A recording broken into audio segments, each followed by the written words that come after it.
दोस्तों स्वागत है आपका हमारे यूट्यूब चैनल में। पिछले वीडियो में हम लोगों ने पढ़ा था अनुसूचियाँ और हमने बहुत डिटेल में पढ़ाया था, एक कहानी भी आपको बताई थी जिससे आपको ये बहुत ही अजीब तरीके से आसान हो गया होगा।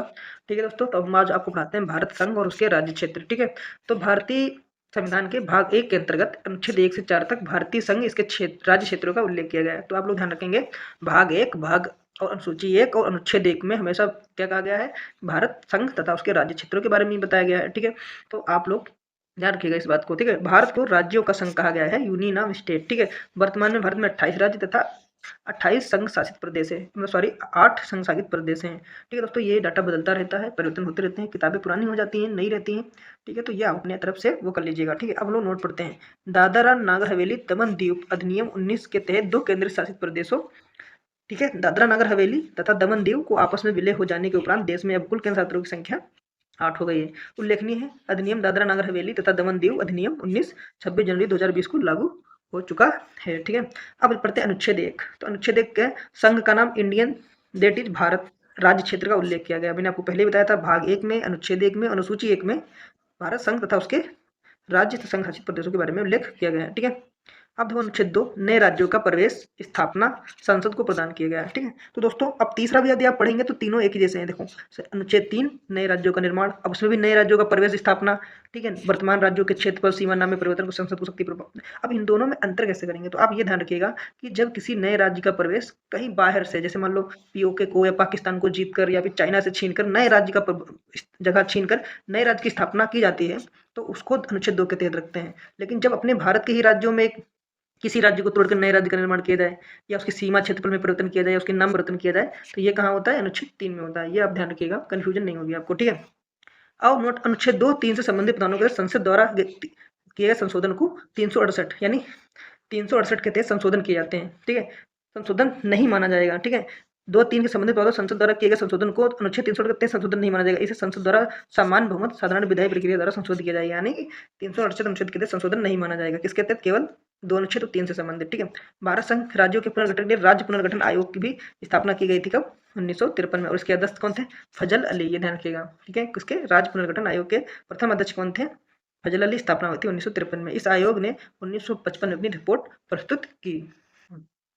भाषा के आधार पर राज्यों के गठन के लिए तेलुगु भाषियों के नेतृत्व में पोट्टी श्री रामुलु, ठीक है, ने आमरण स्नान प्रारंभ कर दिया। इनका आमरण कितने दिन, 56 दिन बाद इनकी क्या हो गई, मृत्यु हो गई। क्योंकि चाहते थे कि तेलुगु भाषी के नेतृत्व में एक नए मतलब राज्य की स्थापना की जाए। ठीक है, और जवाहरलाल नेहरू उसमें इस चीज़ को बिल्कुल स्वीकार नहीं कर रहे थे। इन्होंने अनशन जो थे, अनशन किया 56 दिन और इनकी मृत्यु हो गई। तो ये नाम ध्यान रखिएगा, पोटी श्री रामुलु। ठीक है, श्री रामुलु की मृत्यु के पश्चात 1 अक्टूबर 1953 को, यानी मृत्यु हो गई, जगह जगह दंगा होने लगे। इस आधार पर भारत भाषा के आधार पर पहला जो राज्य गठित हुआ वो क्या था, आंध्र प्रदेश। कौन सा था, आंध्र प्रदेश। और आंध्र प्रदेश भाषा के आधार पर गठित होने वाला प्रथम राज्य था। कौन, ठीक है, आंध्र प्रदेश। भारतीय संसद द्वारा राज्य पुनर्गठन अधिनियम 56 पारित किया गया और इस अधिनियम के द्वारा भारत संघ में ठीक 14 राज्य तथा केंद्र शासित प्रदेश स्थापित किए गए थे। कितने, 14 राज्य तथा 6 केंद्र शासित प्रदेश। ठीक है, नवंबर 1954 में फ्रांसीसी सरकार द्वारा पांडिचेरी, यन्नम, चंद्रनगर और केरिकली बस्तियों को भारत सरकार को सौंप दिया, जिसे मिलाकर पांडिचेरी संघ बनाया गया। आपसे पूछा जाता है कि पांडिचेरी संघ में कितने जिले हैं, तो पांडिचेरी, यन्नम, चंद्रनगर और केरिकल, ठीक है, 4 जिले हैं। ठीक है,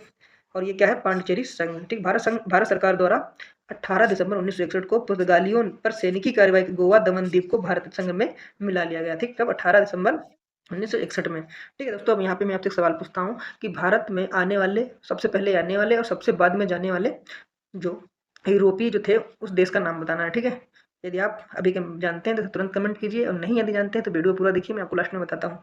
ठीक है, राज्य पुनर्गठन अधिनियम 1956 के द्वारा भारत संघ में क्षेत्रीय परिषदों की स्थापना की गई। क्षेत्रीय परिषदों की, ठीक है, भारत में 5 क्षेत्रीय परिषदें थी। केंद्रीय गृह मंत्री परिषदों के अध्यक्ष होते थे। ठीक है, ठीक है, तो ये 5 क्षेत्रीय कौन कौन सी थी, ये ध्यान रख लो। तो पूर्व में क्या पड़ता है, कलकत्ता। पश्चिम पड़ती है जैसे मुंबई। ठीक है, मध्य में प्रयागराज। ठीक है, और उत्तर में नई दिल्ली और दक्षिण में चेन्नई। ठीक है, इस चीज़ को ध्यान रखिएगा।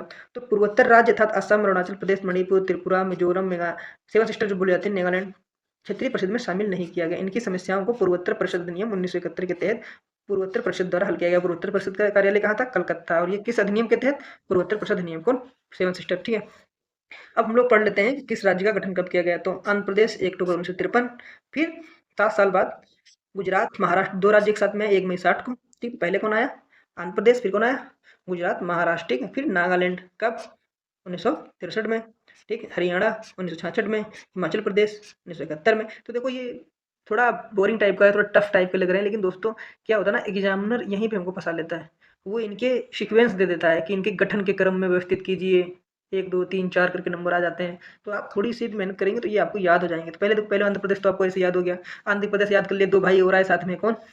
गुजरात। ऐसे कहानी बना लीजिए कि मान लीजिए कहीं पिकनिक पे जाना है, ठीक है, तो आंध्र प्रदेश को पहले यानी शामिल कर लिया गया, ठीक है। फिर उसके बाद गुजरात महाराष्ट्र बोलने लगे, चलो हम भी चलते हैं, ठीक है।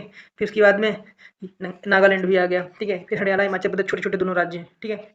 आप भ्रमण कीजिए कि आप ऐसे मान के चलिए कि आप देश का भ्रमण कर रहे हैं, तो आप सबसे पहले फ्लाइट से कहाँ गए? आंध्र प्रदेश। आंध्र प्रदेश में वहाँ आपने खूब विशाखापत्तनम में समुद्र वमुद्र देखा, वहाँ से आपका मन हुआ कि चलो गुजरात चलते हैं, वहाँ बहुत अब मुंबई चलते हैं, वहाँ पर महाराष्ट्र और वहाँ पर बड़ोदरा चलते हैं, सूरत चलते हैं, तो वहाँ से तुम आ गए। फिर आपने लगा यार चलो बहुत घूम लिया हमने साउथ वेस्ट, अब हम लोग चलते हैं ईस्ट में, और नागालैंड चले गए वहाँ पर जनजातियों से मिलने के लिए। फिर आपको भगवान की याद आई और हरियाणा आ गए, ठीक है। हरियाणा में वहाँ क्या था कि मतलब आप कुरुक्षेत्र देख देख के एकदम हो गए, हमने सोचा चलो पहाड़ों पर चलते हैं, हिमाचल प्रदेश चलते हैं तपस्या करने के लिए, और हिमाचल प्रदेश आ गए। फिर उसके बाद फिर आपको मतलब ध्यान गया मणिपुर, मेघालय, त्रिपुरा आ गए, ठीक है। तो 72 में इसका हुआ। सिक्किम 75 में, मिजोरम अरुणाचल प्रदेश 87 में, ठीक है। गोवा आपका 87 में, छत्तीसगढ़, और ये जो आपको याद ही होंगे ये आपके 2000 में, ठीक है। और तेलंगाना तो अभी बना है, अभी आप ही के आएगा 2 जून 14 को। तो इनकी सीक्वेंस जरूर आप याद रखिएगा कि इनके कब कब ये हुए हैं। अब हम लोग पढ़ लेते हैं नागरिकता। नागरिकता है जो भाग 2 में है, ठीक है। और अनुच्छेद अनुच्छेद 12 से सॉरी 5 से 11, ठीक है। नागरिकता संबंधी प्रावधानों का विवरण है। भारतीय संविधान नागरिकों को एकल यानी एकल नागरिकता प्रदान की गई, यानी आपको एक ही नागरिकता मिलेगी। अनुच्छेद 11 के तहत यह शक्ति प्राप्त है किसको? संसद को, कि वह नागरिकता की प्राप्ति, समाप्ति, नागरिकता संबंधी सभी विषयों पर कानून बना सकती है। तो 11 आपको ध्यान रखना है, ठीक है। फिर नागरिकता अधिनियम 1955, निम्न विधियों से भारतीय नागरिकता प्राप्त की जा सकती है। आप जन्म यदि भारत में लिए हैं, ठीक है, आप वंशज हैं यहाँ के, ठीक है, पंजीकरण आपने कराया है, आपको सरकार दे सकती है, और प्राकृतिक रूप से यानी देसीगढ़ द्वारा, जैसे किसी क्षेत्र अधिग्रहण के द्वारा आपको यहाँ की नागरिकता मिल सकती है। तो ये आप ध्यान रखिएगा कि किन किन चीज़ों के द्वारा आपको नागरिकता। अब हम लोग पढ़ते हैं मौलिक अधिकार। और मौलिक अधिकार देखिए सबसे ज़्यादा परीक्षा में पूछे जाने वाला है, ठीक है। तो इसको हम बहुत डिटेल में बहुत आराम से पढ़ेंगे, तो बहुत समझा समझा के पढ़ेंगे, तो इसको हम इस वीडियो में नहीं कवर करेंगे, ठीक। तो अगले वीडियो में हम लोग पढ़ेंगे मौलिक अधिकार, और आप रेडी रहिएगा।